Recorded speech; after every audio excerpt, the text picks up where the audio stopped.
अब हवाएं ही करेंगी रोशनी का फैसला, जिस दिए में जान होगी वो दिया रह जाएगा। नमस्कार, मेरा नाम है नितेश गर्ग। आप देख रहे हैं विस्तार न्यूज। शाम के 5 बज चुके हैं और वक्त है आपके शहर में जाकर आपकी तमाम खबरें बताने का, विस्तार से सब कुछ समझाने का और आपके शहर के आपके अपने रिपोर्टर से आपको मुखातिब कराने का। सबसे पहले बात करेंगे बलौदा बाजार में हुए उपद्रव की। बलौदा बाजार में हुए उपद्रव के बाद जिले के एसपी और कलेक्टर को हटा दिया गया है। जैसा कि विस्तार न्यूज आपका अपना चैनल है और हमारे सूत्र विश्वसनीय होते हैं, हमने एक दिन पहले ही बता दिया था कि अधिकारियों पर गाज गिर सकती है और हुआ भी वैसा ही है। खबर है कि इंटेलिजेंस फेल्योर की वजह से एसपी सदानंद कुमार और कलेक्टर कुमार लाल चौहान को हटाया गया है और अब जिले के नए कलेक्टर दीपक सोनी होंगे, तो वहीं नए एसपी विजय अग्रवाल बनाए गए हैं। मामले पर लगातार सरकार सख्त रुख अपनाए हुए है। एक तरफ सरकार कार्रवाई कर रही है तो वहीं दूसरी तरफ विपक्ष के आरोपों पर पलटवार कर रही है। मैं पलटवार बता देता हूं, आपको दिखा देता हूं, फिर उसके बाद वार दिखाऊंगा कि आखिर वार क्या कुछ चल रहा है। सबसे पहले सुनिए कि उप मुख्यमंत्री और गृह मंत्री विजय शर्मा ने क्या कहा है और अरुण साव ने क्या कहा है। सामाजिक नहीं, ये पूर्णतः असामाजिक लोगों का काम है। समाज के लोग तो माननीय मुख्यमंत्री जी के न्यायिक जांच की घोषणा के बाद संतुष्टि जाहिर की थी। उसके बाद उनको धन्यवाद ज्ञापित करने के लिए एक सम्मेलन वहां पर था और बाद में जो कुछ हुआ है ये तो बहुत बड़ा दुर्भाग्यजनक विषय है। मुझे तो यहाँ तक भी नहीं लगता कि वो कोई छत्तीसगढ़ के होंगे, मुझे तो यह भी लगता है कि कहीं बाहर के ही होंगे और योजनाबद्ध ढंग से हाथ में पेट्रोल वगैरह का बॉटल ले जा करके, डंडे लाठी ये सब ले जा करके, तलवार लिए लोग दिखे हैं उसमें। ऐसे नहीं होता है। इतनी सुंदर बिल्डिंग जलाकर राख किया, किसको क्या मिला भाई, किसको क्या मिला? क्या न्याय हो गया? अब हो गया मतलब न्याय ऐसा है। सख्त कार्यवाही होगी, सख्त कार्यवाही होगी। अभी देखते तो जाइए उसमें। देखिए, 5 साल में जब उनकी सरकार थी तब भी प्रदेश में अराजकता अव्यवस्था उन्होंने फैला कर रखी थी। सत्ता में जाने के बाद, सत्ता से हटने के बाद उनकी मानसिकता में बदलाव नहीं आया है और जिस प्रकार से कांग्रेस के विधायकों और नेताओं की भूमिका दिखी है, फोटोग्राफ में दिखे हैं, कार्यक्रम में दिखे हैं, तो कहीं न कहीं ये स्पष्ट हो रहा है कि कांग्रेस के नेताओं ने इस घटना को अंजाम देने में कोई पर्दे के पीछे, कोई पर्दे के बाहर रहकर भूमिका निभाई है। अरुण साव को आप सुन रहे थे, उप मुख्यमंत्री को। इन्होंने 2 चीजें कही। कांग्रेस ने पर्दे के पीछे भूमिका निभाई है, तस्वीरें सामने आई हैं। अब आप सोच रहे होंगे कि कौन सी तस्वीरें। दरअसल सतनामी समाज के आंदोलन के दिन की तस्वीरें सरकार के द्वारा जारी की गई हैं। लगातार हम बता रहे हैं, कल भी हमने दिखाया था कि जब भारतीय जनता पार्टी ने प्रेस कॉन्फ्रेंस की थी तो बड़ा आरोप लगाया था प्रदेश की सियासत में भूचाल आ गया है। इस तस्वीर के बाद देवेंद्र यादव विधायक कांग्रेस, गुरु रुद्र कुमार पूर्व मंत्री हैं जो कि, और कविता प्राण लहरे विधायक कांग्रेस। ये देखिए, कविता प्राण लहरे, इनकी तस्वीर दिखाई गई है सरकार के द्वारा। देवेंद्र यादव बैठे हुए दिखाई दे रहे हैं जिस दिन आगजनी हुई है, हिंसा हुई है, उपद्रव हुआ है, और ये गुरु रुद्र कुमार दिखाई दे रहे हैं। सतनामी समाज का बड़ा चेहरा है। जैसे गुरु खुशवंत साहिब के सामने गुरु लगता है सतनामी समाज के रूप में, वैसे इनके सामने भी गुरु लगता है। और ये कविता प्राण लहरे हैं जो कि विधायक हैं और ये दूसरे विधायक देवेंद्र यादव हैं। तो ये बड़ा आरोप सरकार के द्वारा लगाया गया, बाकायदा तस्वीरें जारी की गई हैं और कहीं ना कहीं इस तस्वीर के जारी होने के बाद कांग्रेस बैकफुट में थोड़ा सा दिखाई दे रही है। क्यों? क्योंकि ये जो उद्बोधन दिखाई देती हुई दिखाई दे रही है कविता प्राण लहरे, देवेंद्र यादव इधर बैठे हुए दिखाई दे रहे हैं। तो जब इतने बड़े बड़े लीडर इनके थे, वहां पर उपस्थित इन्होंने दर्ज कराई थी, फिर उसके बाद हिंसा कैसे हो गई? सरकार ये चीज कह रही है और सवाल उठा रही है और उसी तरीके से तमाम जो ये तस्वीर जारी होने के बाद अब कांग्रेस बैकफुट में दिखाई दे रही। लेकिन विस्तार न्यूज आपका अपना चैनल है, हर तह तक जाता है, सभी पक्षों को दिखाता है, बातचीत करता है। इस तस्वीर के सामने आने के बाद विस्तार न्यूज ने बातचीत की और देवेंद्र यादव जो कि भिलाई से विधायक हैं, उन्होंने फिर क्या कुछ कहा है इस तस्वीर के सामने आने के बाद और सरकार के द्वारा गंभीर आरोप लगाए जाने के बाद। जरा उससे सुनिए। मेरी एक तस्वीर दे दीजिए, मैं चैलेंज करता हूं, खुला चैलेंज करता हूं मंत्री जी को और पुलिस प्रशासन के सभी लोगों को खुला चैलेंज करता हूं। स्टेज पे खड़ी मेरी एक तस्वीर दे दीजिए, स्टेज से भाषण देते हुए मेरी एक तस्वीर दे दीजिए, मैं मान जाऊंगा, जो बोलेंगे उसको मान जाऊंगा, लेकिन झूठा आरोप मत लगाइए। देवेंद्र यादव कह रहे हैं मेरी एक तस्वीर दिखा दीजिए। वो तस्वीर सरकार ने जारी कर दी है, आप देख रहे हैं, लेकिन ये तस्वीर जो है ये मंच की नहीं है। देवेंद्र यादव ने बाद में कहा कि मंच की एक तस्वीर मुझे दिखा दीजिए, मंच की तस्वीर। अब ये वीडियो भी आ गया है, कविता प्राण लहरे को आप देख सकते हैं, साफ तौर पर मंच में दिखाई दे रही हैं, उद्बोधन दे रही हैं। वहीं देवेंद्र यादव भी दिखाई दे रहे हैं, इसी कार्यक्रम में शिरकत करें, और दोनों की ये तस्वीर है, संयुक्त है, और गुरु रुद्र कुमार की है। गुरु रुद्र कुमार तो आवेश में आकर चले गए कार्यालय की मेरी गिरफ्तारी ले लीजिए, मैं गिरफ्तार हो जाता हूं अगर मेरे ऊपर आरोप लगाया गया है। और ये देवेंद्र यादव की यही तस्वीर भी वायरल हुई है और अब वीडियो भी आ गया है। क्या कुछ इस वक्त कविता प्राण लहरे कहती हुई भी सुनाई दी हैं, जरा उसे भी सुन लीजिए, देख लीजिए, समझ लीजिए। तो ये देखिए कविता प्राण लहरे का ये तस्वीर आई है, देवेंद्र यादव के साथ नजर आ रहे हैं। अब हम सहयोगी का रुख करेंगे और विस्तार से ये जो तमाम सियासत चल रही है इस पर बातचीत करेंगे। खोमन साहू और रवि मिरी हमारे सहयोगी दोनों जुड़ गए हैं, लगातार बहादुरी के साथ तमाम चीजें बता रहे हैं। खोमन साहू कल जैद खाम में पहुंचे भी, जहां ये गिरौदपुरी में ये वारदात हुई थी, जिसके बाद भीड़ आक्रोशित हुई। रवि तमाम जाबाजी से दिखा रहे थे तस्वीरें परसों से, दोनों ही सहयोगी जुड़ गए। एक बार फिर से उनका रुख करेंगे और सबसे पहले मैं रुख करूंगा रवि का। रवि, बैकफुट में आ गई है कांग्रेस, क्योंकि जब से ये तस्वीर आई है कि हमारी तस्वीर मंच में दिखा दीजिए। चलिए, देवेंद्र यादव नहीं थे मंच में, लेकिन कविता प्राण लहरे मंच में दिख रही हैं, गुरु रुद्र कुमार मंच में दिखाई दे रहे हैं। तो स्वतः स्फूर्त जो इस चीज आंदोलन की बात कही जा रही थी, जो ये हिंसा की बात की जा रही थी, तो कहीं ना कहीं ये तस्वीर आने के बाद थोड़ा सा मामला गड़बड़ाता हुआ दिखाई दे रहा है।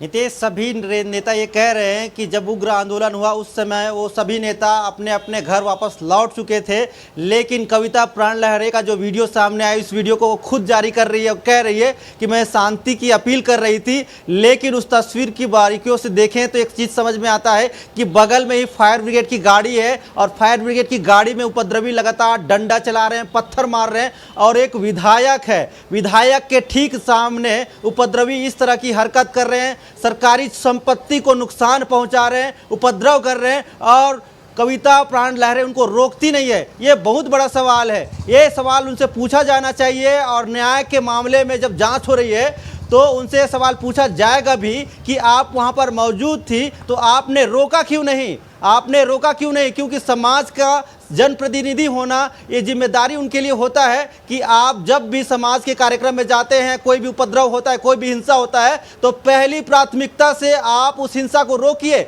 लेकिन उन्होंने नहीं रोका, ये एक सवाल उनके खिलाफ खड़ा हो रहा है। बड़ा सवाल रवि ये भी खड़ा हो रहा है, बड़ा सवाल खोमन आपके पास आऊंगा कि सतनामी समाज लगातार अपनी मांगे रख रहा था, बातचीत कर रहा था, उन्होंने महाआंदोलन की गुहार लगाई। ये तीनों कर क्या रहे थे? गुरु रुद्र कुमार तो चलिए सतनामी समाज से, कविता प्राण लहरे और देवेंद्र यादव किसका प्रतिनिधित्व कर रहे थे? क्या कांग्रेस पार्टी का कर रहे थे? क्या समाज का कर रहे थे? क्या करने गए थे? क्या इसके बारे में रूट जारी किया गया था जब वो जानते थे कि इतनी संख्या में लोग आ रहे हैं? क्या इस संदर्भ में भी कुछ जानकारी खोमन? देखिए, जिस तरीके से जो आंदोलन हुआ उस पर जो हमारी बातचीत हुई नीतीश कलेक्टर से, तो कलेक्टर का कहना है और एसपी का यही कहना था कि सिर्फ धरना देने की अनुमति मांगी गई थी, लेकिन रैली देने की अनुमति नहीं मांगी थी। इसीलिए उन्होंने जितने फोर्स लगाने की बात कही थी उतना फोर्स उन्होंने पर्याप्त तौर पर लगाया था। लेकिन जिस तरीके से वहाँ हिंसा भड़की, जब वो जो धरना दे रहे थे लोग, उसके बाद जो रैली निकाली गई, उसके बाद जो हिंसा हुई, उसको रोकने के लिए पर्याप्त तौर पर फोर्स नहीं था। और यही बात विस्तार न्यूज़ कहते हुए नजर आया था। विस्तार न्यूज़ बार बार कह रहा था कि कलेक्टर और एसपी पर गाज गिर सकती है, और विस्तार न्यूज़ का खबर का असर भी हुआ है, और यही कारण है कि एसपी और कलेक्टर हटाए गए हैं नीतीश। लेकिन कहीं ना कहीं जो फेलियर है प्रशासनिक तौर पर वो सामने आई है, और यही कारण है कि सरकार ने सवालों के घेरे में है कि इतने बड़े बड़े लीडर वहां पहुंचे, इतने बड़े बड़े लीडर पहुंचे, इन्होंने क्या जानकारी दी थी, प्रशासन को पता था, ये कितनी संख्या में कार्यकर्ताओं के साथ पहुंचे। रवि, जब उन तस्वीरों को देखा जा रहा है तो उसमें कई कांग्रेस के कार्यकर्ता भी नजर आ रहे हैं, युवा कांग्रेस की बात की जाए या तमाम। तो ये मैंने जो खोमन से भी सवाल पूछा कि ये गए क्यों थे, ये तो उस समाज से नहीं थे, तो इनका क्या उद्देश्य था वहां जाना, क्या वहां उन्हें आंदोलन के लिए उकसाना, ये सब भी अब तमाम जांच का विषय है। सरकार कह रही कि लगातार हम भूमिका में, इनकी भूमिका को लेकर जो संदिग्धता है उसकी जांच कर रहे हैं। तो क्या कुछ हो रहा है इस संदर्भ में? नितेश, एक चीज़ तो सही है कि जब भी कोई प्रदर्शन होता है किसी समाज का भी हो, लेकिन जनप्रतिनिधि वहां पर पहुंचते हैं, किसी भी पार्टी के हों, जाते जरूर हैं। लेकिन देवेंद्र यादव पहुंचे, उसको लेकर सवाल उठाया जा रहा है कि देवेंद्र यादव भिलाई के विधायक है और उस क्षेत्र में इसका कोई मामला नहीं है, तो वो क्यों वहां गए थे। तो उनकी भूमिका पर सवाल उठाई जा रही है और जाँच में बात क्लियर हो भी जाएगी नितेश कि आखिर वो क्यों वहाँ पर गए थे। लेकिन आगे अब क्या होगा वो भी आपको समझना पड़ेगा, समझाना पड़ेगा, क्योंकि अब तो सियासत चल रही है, नेताओं की भूमिका पर जांच होगी। लेकिन सबसे बड़ा सवाल ये है कि क्या सतनामी समाज के नेता इस वक्त संतुष्ट हैं, संतुष्ट नहीं है। वो लोग बड़े आंदोलन की तरफ आगे बढ़ने की चाह रखते हैं। उनकी कोशिश है कि अब राजधानी रायपुर कुछ करे, रायपुर में प्रदेश स्तरीय आंदोलन करे। तो अब सरकार को इस पर ध्यान देना चाहिए कि इस प्रकार से एक और बड़ी बात जो आपने कही कि कविता प्राण लहरे का वीडियो वायरल हुआ है, उसमें बगल में एम्बुलेंस में तोड़फोड़ की जा रही है, तो क्या इन तीनों जिम्मेदारों ने त्वरित रूप से प्रशासन के पास गए? उसी वक्त इन्होंने सूचना दी थी कि ऐसा ऐसा हो रहा है, आप त्वरित रूप से पुलिस भेजिए, या फिर राजधानी स्तर पे आके इन्होंने क्या जानकारी दी कि ऐसा ऐसा हो रहा है, वहां पर होना चाहिए? इस पर भी तो सवाल होने चाहिए ना कि इनको त्वरित रूप से प्रशासन का सहयोग देना चाहिए था, अपने लोगों से अपील करनी चाहिए थी, वहां भी अपील कर। वहां के बाद देखा जा रहा है कि लगातार सिर्फ सियासत हुई। तमाम नेताओं ने कहा कि ऐसा हो रहा है, वैसा हो रहा है, भारतीय जनता पार्टी नहीं सुन रही, लेकिन इन्होंने त्वरित रूप से जो इनका धर्म हो रहा था कि तुरंत प्रशासन की मदद करना चाहिए, तमाम लोगों से अपील करना चाहिए, सरकार के साथ समन्वय करनी चाहिए, वो तो नहीं दिखाई दिया।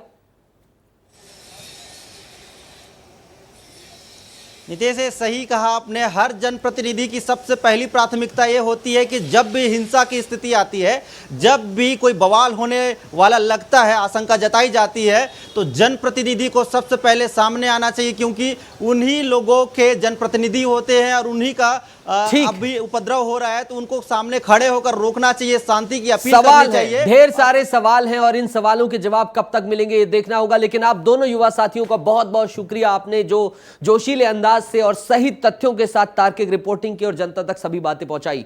चलेंगे पड़ोसी राज्य ओडिशा छत्तीसगढ़ के, जहां पर शपथ ग्रहण समारोह हो रहा है नए मुख्यमंत्री का। श्रीमान निर्वाचित मंत्री मानकर नियुक्ति आदेश पाठ करने निमित्त मु आपनको अनुमति कामना करुछि।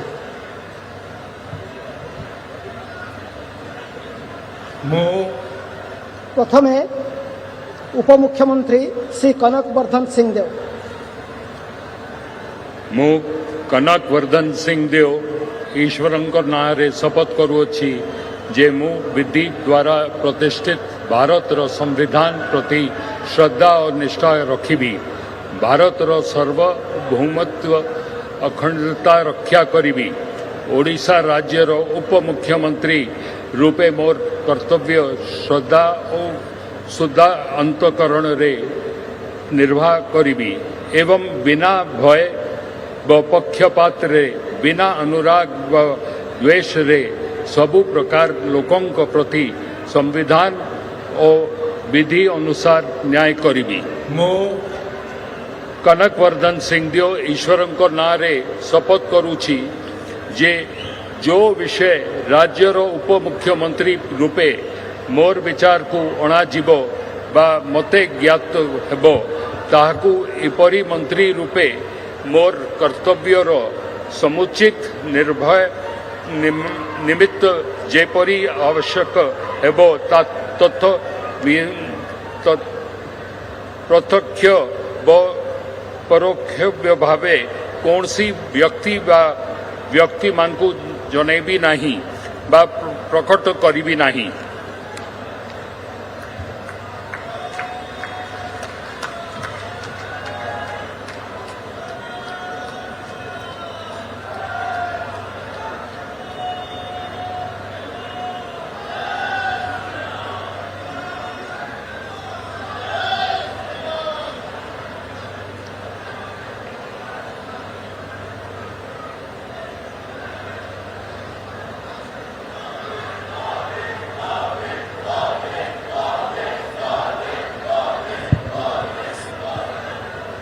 रहे हैं ये सीधी तस्वीरें, ओडिशा में नई सरकार का शपथ ग्रहण हो रहा है और मोहन मांझी जो कि नए मुख्यमंत्री बनाए गए हैं वो शपथ ले रहे हैं। प्रधानमंत्री नरेंद्र मोदी मौजूद हैं मंच पर।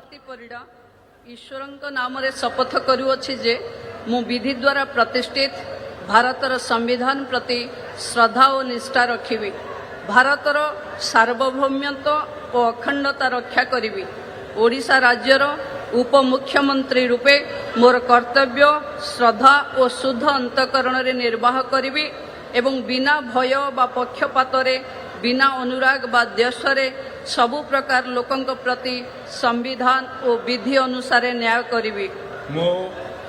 श्रीमती प्रभाती परिड़ा ईश्वरंक नाम रे शपथ करुअछि जे जेउ विषय राज्यर उपमुख्यमंत्री रूपे मोर विचार को अणाजिब बा मोते ज्ञात हेबो ताहाकु एपरि उपमुख्यमंत्री रूपे मोर कर्तव्यर समुचित निर्वाह निमित्त जेपरि आवश्यक हेबो तत् भिन्न प्रत्यक्ष बा परोक्ष भावे कौनसी व्यक्ति बा व्यक्ति मानकु जणाइबी नाही। तो कनकवर्धन सिंहदेव और प्रभाती परिदा शपथ ले रही थी और मोहन मांझी मुख्यमंत्री ने शपथ ले ली। इसके साथ ही 13 मंत्री और शपथ लेंगे। विस्तार न्यूज हर जगह की खबर आपको बताता है। लोकसभा चुनाव में भाजपा की 11 में से 10 सीटों पर जीत के बाद मंत्री बृजमोहन अग्रवाल के सांसद बनने के बाद छत्तीसगढ़ के सियासी समीकरण बदलते नजर आ रहे हैं। एक्सक्लूसिव रिपोर्ट आपको दिखा रहे हैं, एक्सक्लूसिव खबर आपको बता रहे हैं।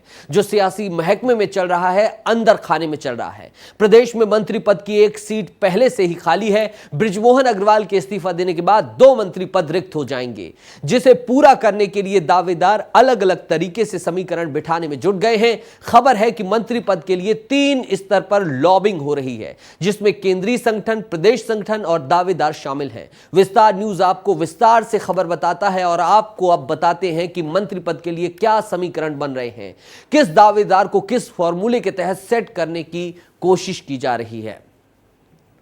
और तब तक ये आप देख लीजिए कि छत्तीसगढ़ में जो ये तमाम अभी तक कैबिनेट कुछ इस तरह दिखाई देती थी, कैबिनेट बैठक लगती थी, अब इसमें 2 चेहरे और शुमार हो सकते हैं। पद वितरण भी जो है, जो विभागों का बंटवारा है, वो भी कुछ बदला बदला सा नजर आ सकता है और इन सब के पीछे बृजमोहन अग्रवाल का सांसद बनना है। हमारे सहयोगी खोमन जुड़ रहे हैं तमाम जानकारी के साथ, सीधा उन्हीं का रुख करेंगे। खोमन, क्या है अंदर खाने की खबर? बृजमोहन अग्रवाल कब तक इस्तीफा दे रहे हैं, नहीं दे रहे हैं, फिर उसके बाद कौन दावेदार हो रहे हैं और किन किन समीकरणों से बनाए जा रहे हैं?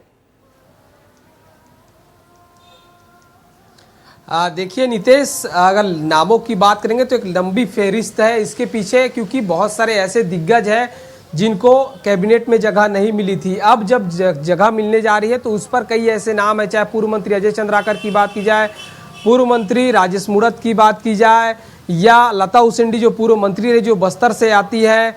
इसके अलावा एक बड़ा नाम सामने आ रहा है गजेंद्र यादव जो दुर्ग संभाग से आते हैं, उनका नाम भी अब सामने आने लगा है। तो कई ऐसे नाम हैं जिनका नाम लगातार सामने आ रहा है। लेकिन कैबिनेट में जो 2 पद खाली हो रहे हैं, शिक्षा मंत्री की बात करें जरूर, इसके अलावा जो एक और मंत्री है, तो उसमें जो जातिगत समीकरण है, जो संभागीय समीकरण है, इसके अलावा जो अलग अलग समीकरण के तहत जो लगातार जो दावेदार हैं वो संगठन के नेताओं से, दिल्ली के नेताओं से मिल रहे नीति समीकरण बैठाने के लिए बात कर रहे हैं कि किस तरीके से उनका नाम आगे जाए और उनको पद मिलने जाए।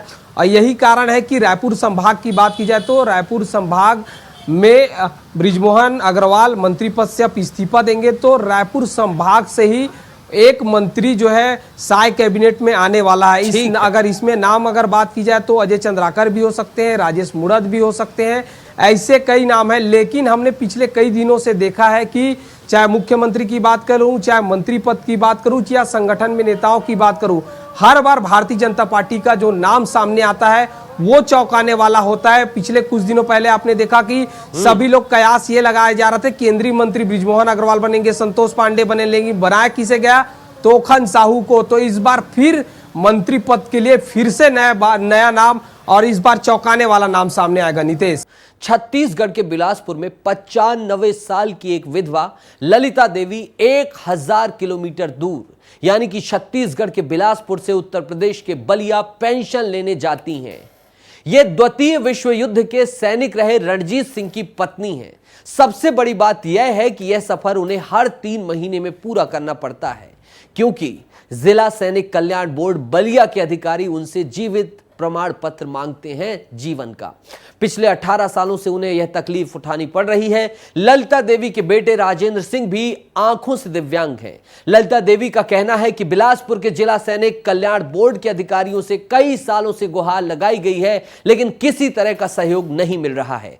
थक हार कर इस बूढ़ी मां को देखिए। थक हार कर ललिता देवी के बेटे राजेंद्र सिंह ने अपनी तमाम तकलीफें हाई कोर्ट के चीफ जस्टिस को पत्राचार कर बताई हैं। ललिता की गुहार है कि उन्हें अपनी झुकी हुई कमर लेकर 95 साल की उम्र में बलिया जाकर अपने जीवित होने का प्रमाण न देना पड़े।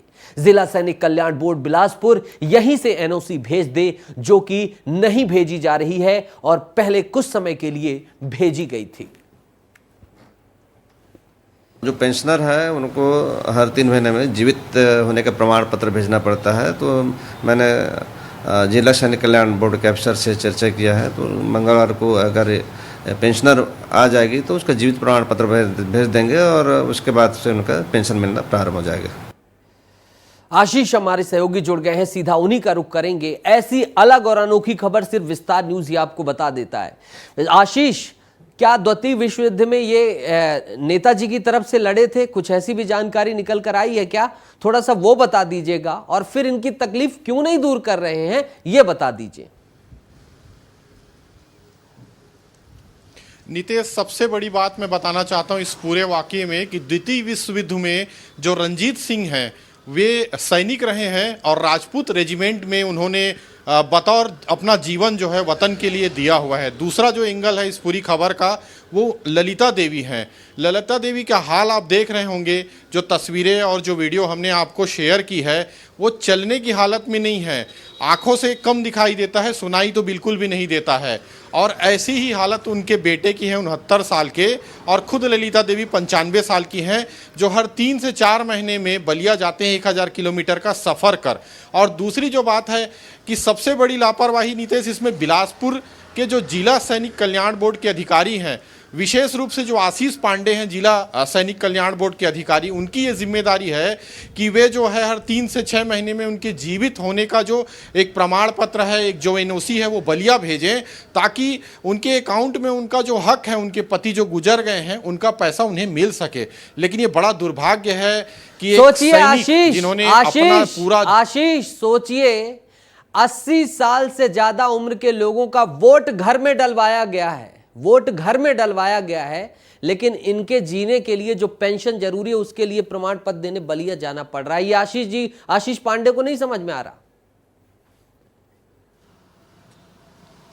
यही बात मैं आपको बताना चाहता हूं कि जो उस घर में, उस परिवार में जाकर वो दर्द को महसूस करे नितेश, जो उस इमोशंस को महसूस करे, आज भी इंतज़ार है उन बूढ़ी आंखों में, एक जज्ब है जो हम बता रहे हैं आपको कि उन्हें प्रशासन से उम्मीद है। हाई कोर्ट तक को मामला चले गया है, चीफ जस्टिस को पत्राचार किया गया है, और उसके बावजूद आशीष पांडे जो जिला सैनिक कल्याण बोर्ड के अधिकारी हैं और उनके जो निचले स्तर के जो कर्मचारी हैं, वो आखिर इस संवेदनशील मामले पर ध्यान क्यों नहीं दे रहे हैं, ये बड़ा सवाल है। उम्मीद है आशीष, हम तो उम्मीद कर सकते हैं, कामना कर सकते हैं, दुआ कर सकते हैं। उम्मीद है आपकी इस रिपोर्ट के बाद उनका दिल पसीजेगा और तमाम नियमों के द्वारा ये जो बूढ़ी माँ है ललिता देवी हैं, इनका समाधान किया जाएगा। विस्तार न्यूज नेशनल रीजनल नहीं इमोशनल चैनल है आशीष, यही हमारे संपादक कहते हैं। शुक्रिया। सोचिए 120 रुपए के लिए एक बेरहम दोस्त ने अपनी ही दोस्त की जान ले ली। खबर छत्तीसगढ़ के बिलासपुर से ही है। यह सनसनीखेज वारदात हुई है। घटना सीपत थाने के धनिया गांव की है। यहां संत राम केवट नाम का व्यक्ति अपने दोस्त इडनपाल टंडन के साथ शराब पीने के लिए गांव में बैठा। दोनों ने खूब शराब पी। आखिर में 120 रुपए के लिए झगड़ा हुआ। दोनों के बीच विवाद इतना बढ़ गया कि इडनपाल ने संतराम केवट के पेट में चाकू घोंप दिया और संतराम की आंतें बाहर निकल आई। संतराम इस दुनिया से चला गया। इलाज के दौरान संतराम की मौत हो गई। अब इस घटना के पीछे कई सवाल खड़े हो रहे हैं, जैसे कि आखिर ऐसे जानलेवा चाकू कहां से हत्यारों के पास पहुंच रहे हैं। नशे के कारण जिस तरह से बिलासपुर में आपराधिक घटनाएं हो रही हैं वह सोचने का विषय बन गई है। पुलिस और प्रशासन दावा कर रहे हैं कि वे शराब के खिलाफ काम कर रहे हैं, लेकिन ऐसी घटनाएं उनकी कार्यप्रणाली पर सवाल उठा रही हैं। आशीष दुबे लगातार हमारे साथ जुड़े हुए, सीधा एक बार उनका रुख करूंगा।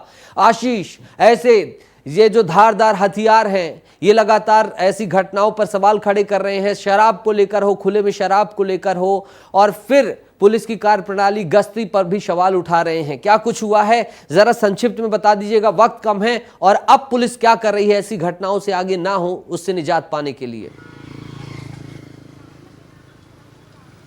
नितेश, पुलिस का सिर्फ एक ही काम है, जब घटनाएं होती है नियमों के हिसाब से वह धाराएं लगा देते हैं। कहने को गश्त होती है, कहने को रात को पुलिस निकलती है घटनाएं रोकने के लिए, लेकिन बिलासपुर और आसपास के जिले में जिस तरह से लगातार घटनाएं हो रही है, कभी शराबखोरी को लेकर सड़क पर लोग आपस में लड़ रहे हैं, कभी हत्याएं हो रही है, कभी दुर्घटना हो रही है, तो ये सारी चीज़ें नितेश शराब का ही जो नशे का जो अपराध है वो लगातार बिलासपुर में बढ़ रहा है। और बड़ा सवाल उस पुलिस को लेकर के भी कि आखिर जो है आप तमाम तरह के दावे कर रहे हैं शांति को लेकर, सुरक्षा को लेकर, सुशासन को लेकर, लेकिन वो सुशासन आखिर बिलासपुर में लागू क्यों नहीं हो पा रहा है? स्कूल शिक्षा विभाग का नया सत्र 2024-25 शुरू होने जा रहा है। स्कूल शिक्षा विभाग बच्चों के लिए शाला प्रवेश उत्सव बड़े धूमधाम से मनाने की तैयारी कर रहा है, लेकिन कई जगहों पर इसकी वास्तविक सच्चाई डरा देने वाली है। हम बात कर रहे हैं प्राथमिक स्कूल मुंगेली जिले के सोलहा बेलहा की, जहां की स्कूल की हालत बेहद खराब है। विस्तार न्यूज पहुंचा तो स्कूल की हालत पूरी तरह से जर्जर दिखाई दी। दीवारों में दरारें, कमजोर छत, हालात यह है कि यहां छत टूट टूट कर गिर रही है। शौचालय को देखकर कहा जा सकता है कि यह शराबियों का अड्डा बन चुका है। ये हालात इतने बदतर हैं कि इस स्कूल में 3 कमरे हैं लेकिन 5 कक्षाएं लग रही हैं। पढ़ाने वाले बच्चे और उनके पालकों से बातचीत हुई तो पता चला कि एक बच्चा परेशान होकर पढ़ाई भी छोड़ चुका है। लेकिन इन हालातों में हो रहा है प्रवेशोत्सव। होना भी चाहिए, लेकिन वाकई इसका मंथन नहीं होना चाहिए कि इससे बेहतर तस्वीर के बाद प्रवेशोत्सव होना चाहिए। मोहम्मद अलीम की रिपोर्ट है खूबसूरत, उसे जरा देखिए। हम मौजूद है मुंगेली ज़िले के ग्राम सोलहा बेला में, जहां आप देख सकते हैं जो स्कूल भवन है, नई शिक्षक सत्र चालू होते ही किस तरीके की यहां पढ़ाई होगी। तो सबसे पहले मैं आपको बता दूं कि ये जो भवन है पूरी तरीके से भवन जर्जर दिखाई दे रही है, और जो ये सामने की स्थिति है, आप ऐसा लग रहा है सामने की स्थिति जो छूने से ही गिर जाएगी। कब से हालत है, बच्चे इसी हालत में पढ़ाई करते हैं? हाँ, इसी हालत में पढ़ाई करते हैं, तो 5-7 साल पुराना हो चुके जी। इसमें कभी मरम्मत होता है या कुछ होता है? अरे कहीं कहीं थोड़ा बहुत मरम्मत होता है यार, नहीं के बराबर। स्कूल की हालत कब से ऐसी है? बहुत दिन हो गए सर ऐसी है।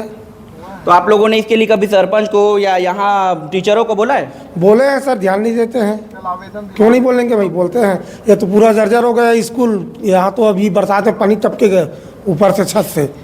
हाँ। कब से स्कूल इसने हुए? 7-8 साल। 7-8 साल से इसने हुए। तो तुम्हारा टीचर मान ला बोला नहीं कभी बनवाए पर या कुछ चीज पर? हाँ। तो क्या बोलते टीचर मान? अभी नहीं हूँ। पेंड्रा चलेंगे, जहां जंगलों में दिन दहाड़े बेशकीमती सागौन के पेड़ों की अंधाधुंध कटाई हो रही है, अवैध कटाई हो रही है। बावजूद इसके वन विभाग चैन की नींद सो रहा है। मरवाही के डोंगरिया, रूमगा, सेमरदर्दी समेत अलग अलग वन क्षेत्रों में लकड़ी माफिया एक्टिव हैं, और हालात आप देख सकते हैं कि किस तरह से सागौन, जो कि जंगली सोना कहा जाता है, उसको काटा जा रहा है। पेंड्रा से हमारे सहयोगी संदीप अग्रवाल जुड़ रहे हैं, सीधा उन्हीं का रुख करेंगे। संदीप, ये पेड़ तो अभी ढंग से तैयार भी नहीं हुए, लेकिन जो माफिया हैं इन्हें काट कर ले जा रहे हैं। प्रशासन क्या कर रहा है? आपको बता दूं कि मरवाही के जंगलों में अंधाधुंध पेड़ों की कटाई लगातार जारी है, और विभाग केवल इस मामले में विभाग के वन विभाग के कर्मचारी मतलब कटे पेड़ों का पीयू काटकर अपने उच्च अधिकारियों को पेश कर दे रहे हैं।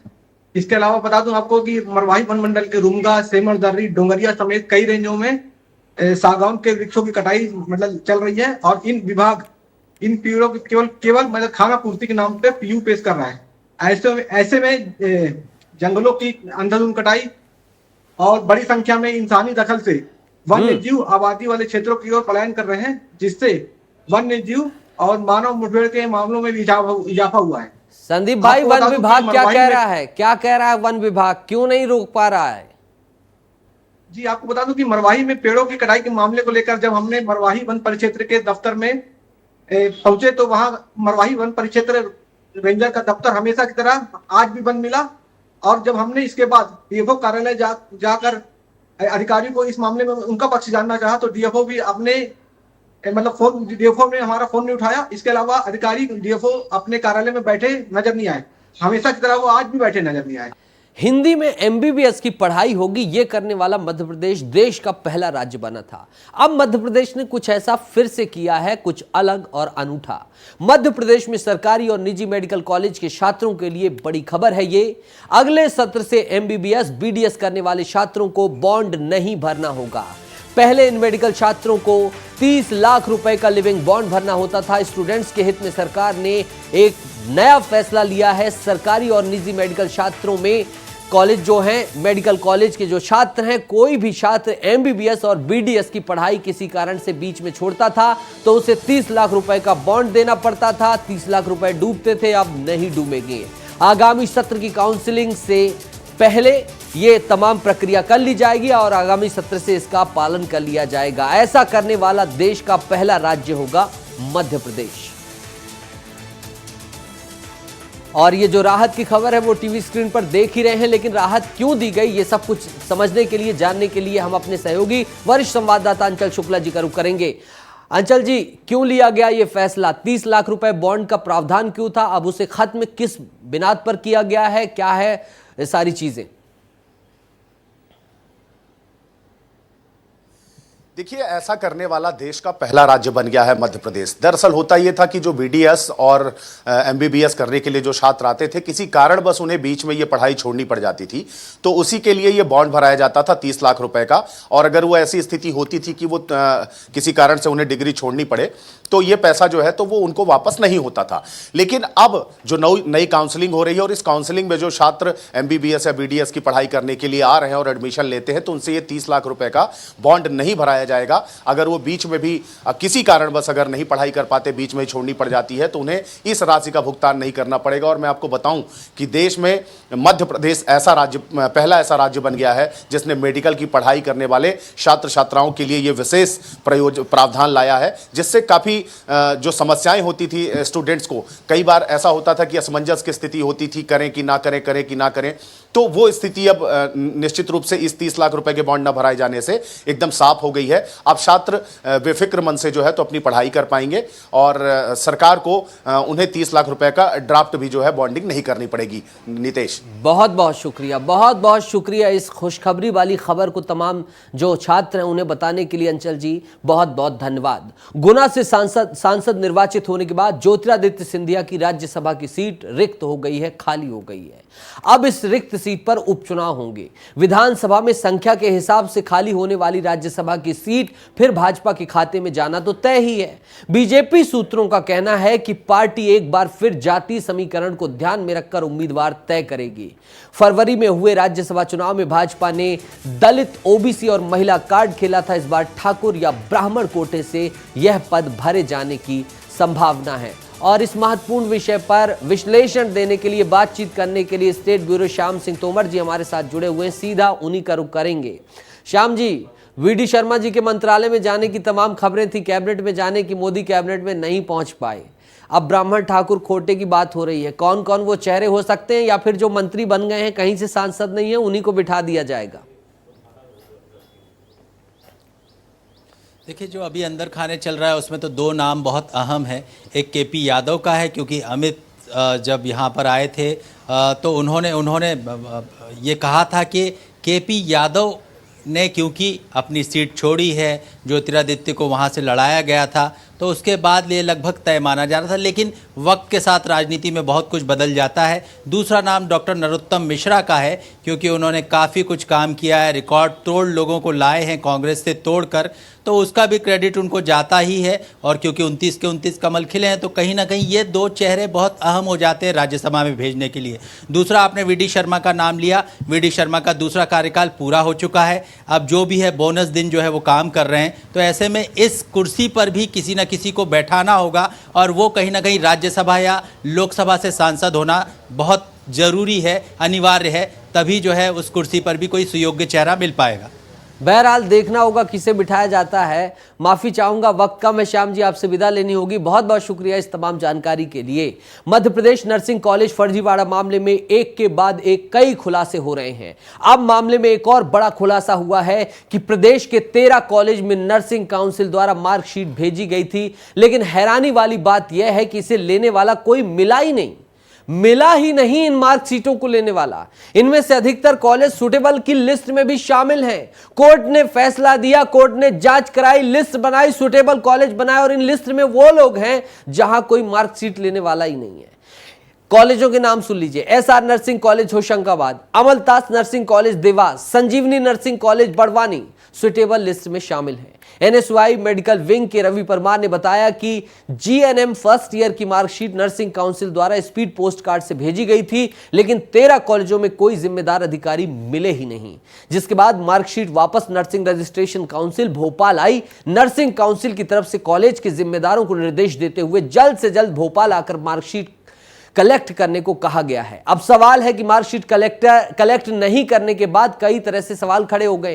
क्या नर्सिंग कॉलेज सिर्फ कागजों में ही संचालित हो रहे हैं? यह बड़ा सवाल खड़ा हो गया है। ऐसा इसलिए क्योंकि नर्सिंग काउंसिल में लिखे कॉलेज के पते पर कोई अधिकारी मिला ही नहीं, लिहाजा मार्कशीट वापस भोपाल आ गई है, या सीबीआई जांच के डर से नर्सिंग कॉलेजों ने अपने पते बदल दिए हैं, इसका भी बड़ा प्रश्न चिन्ह खड़ा हो गया है। अंचल शुक्ला हमारे सहयोगी जुड़े हुए, सीधा उन्हीं का रुख करेंगे। अंचल जी बताइए, मार्कशीट लेने वाला कोई नहीं है, हाई कोर्ट ने आदेश दिया, सुटेबल कॉलेज की लिस्ट में कॉलेज नाम आ गए, वहां कोई मार्कशीट लेने वाला नहीं, फिर सुटेबल कैसे हो गए?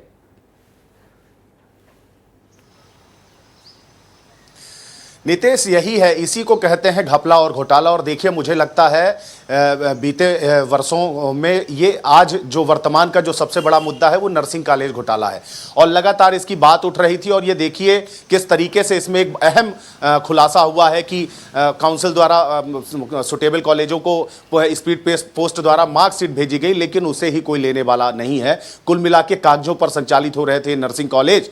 और एक बार फिर से देखिए, ये मामला निश्चित रूप से देखिए, मानसून सत्र भी शुरू होना है और विपक्ष ने पूरी तैयारी भी कर रखी है सरकार को इस पूरे मुद्दे पर घेरने के लिए। स्वयं का उन्होंने जांच दल नियुक्त किया है और जांच रिपोर्ट भी आने वाली है। 1 जुलाई से जब मानसून सत्र शुरू होंगे तो आप मान के चलिए कि नर्सिंग कॉलेज घोटाला विधानसभा में इस बार बहुत बेबाकी के साथ गूंजने वाला है। और मध्य प्रदेश यानी कहे मोहन सरकार का पहला बजट, जो कि लोकसभा चुनावों के चलते नहीं हो पाया था, उसमें कहीं ना कहीं अड़चन आने वाली है, क्योंकि इन सब मुद्दों को कांग्रेस बहुत स्पष्ट रूप से भुनाने के मूड में है।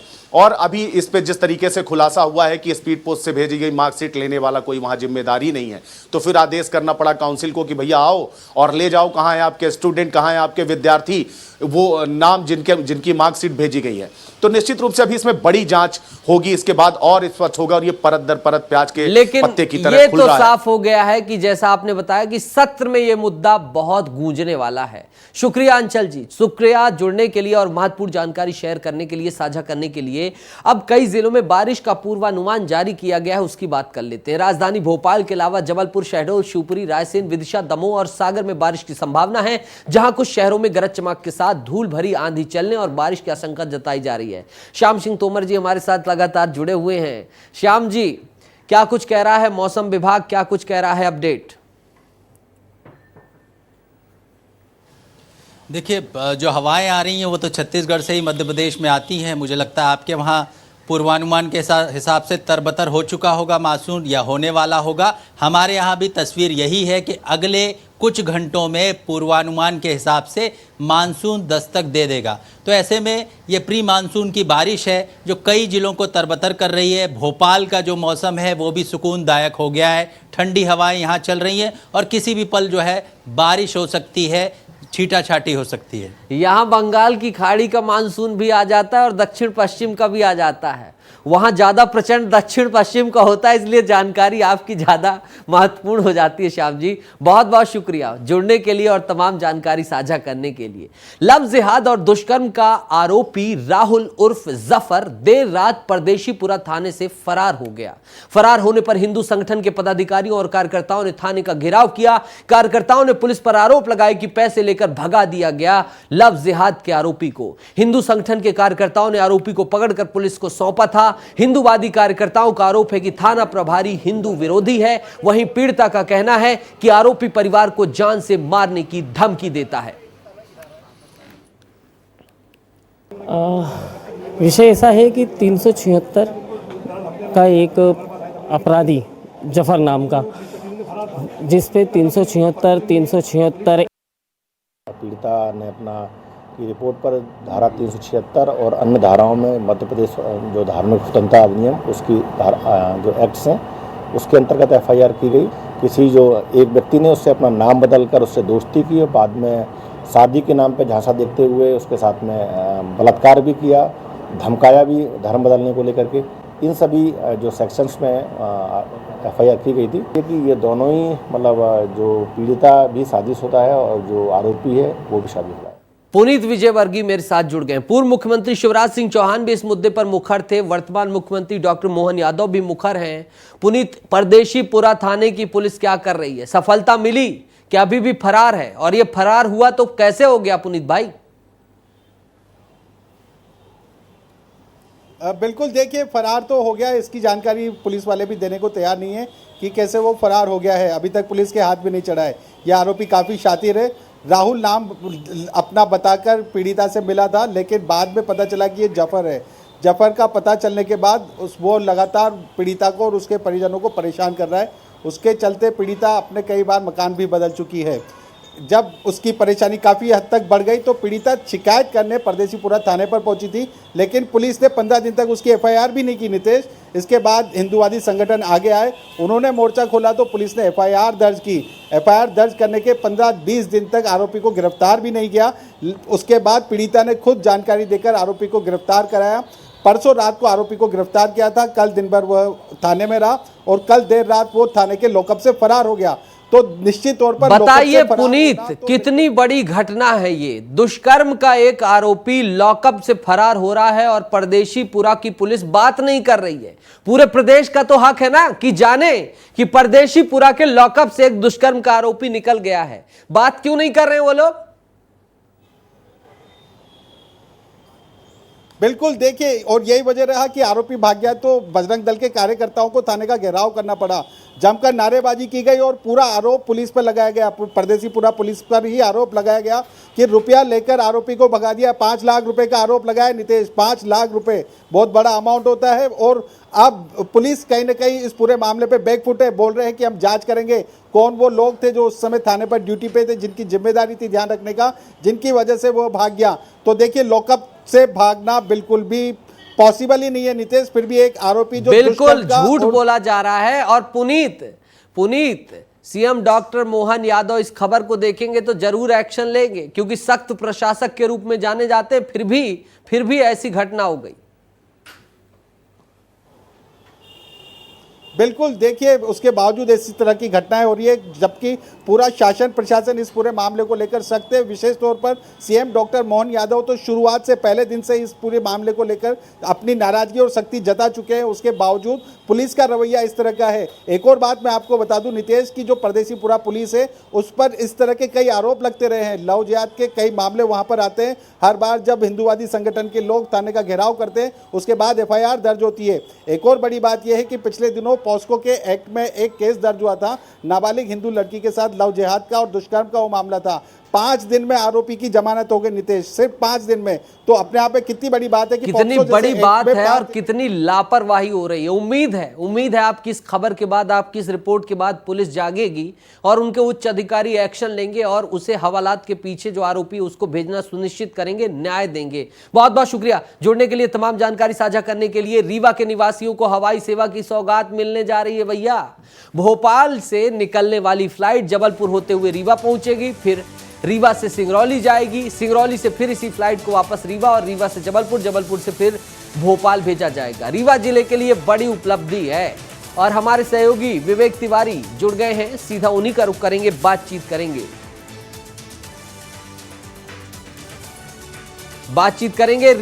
विवेक जुड़ गए हमारे साथ। विवेक, बड़ी सौगात है, लंबे समय से हवाई पट्टी बन गई रही और अब हवाई पट्टी बन गई तो हवाई जहाज उड़े वाली ही का कैसन का हो लागे बता दी है।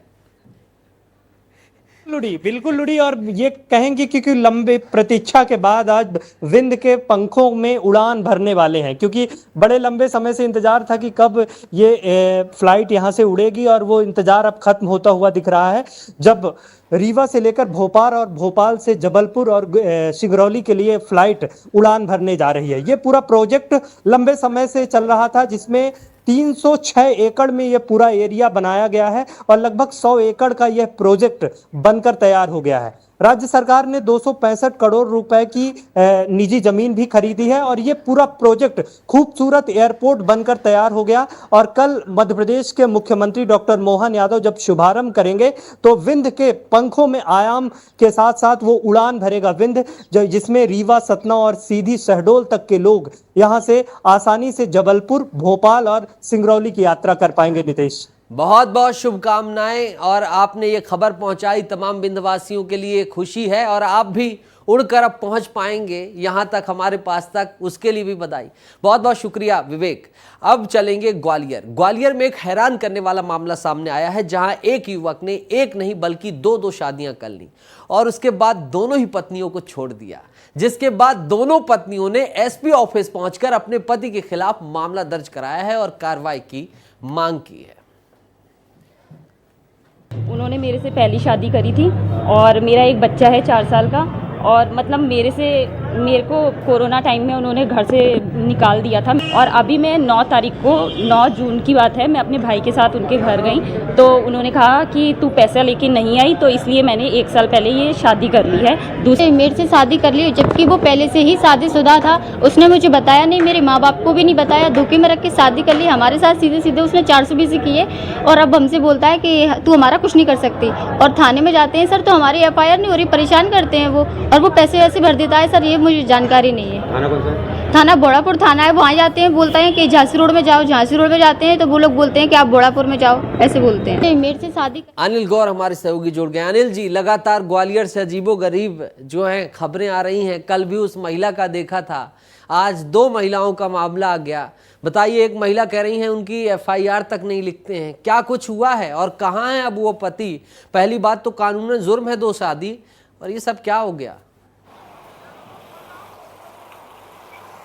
बिल्कुल, देखिए नितेश, इन दोनों महिला यानी दोनों पतियों ने पुलिस अधीक्षक से शिकायत की है। और सबसे खास बात यह है कि ग्वालियर का रहने वाला है उपदेश राठौर। उसने 2 शादियां की और दोनों शादियों के बाद दोनों पत्नियों को छोड़ दिया। और इसी को लेकर जब दोनों पत्नियां पुलिस अधीक्षक कार्यालय पहुंची और दोनों उस पति की शिकायत की, उनका साफ तौर पर पहली पत्नी का ये कहना है कि उसकी 2019 में शादी हुई।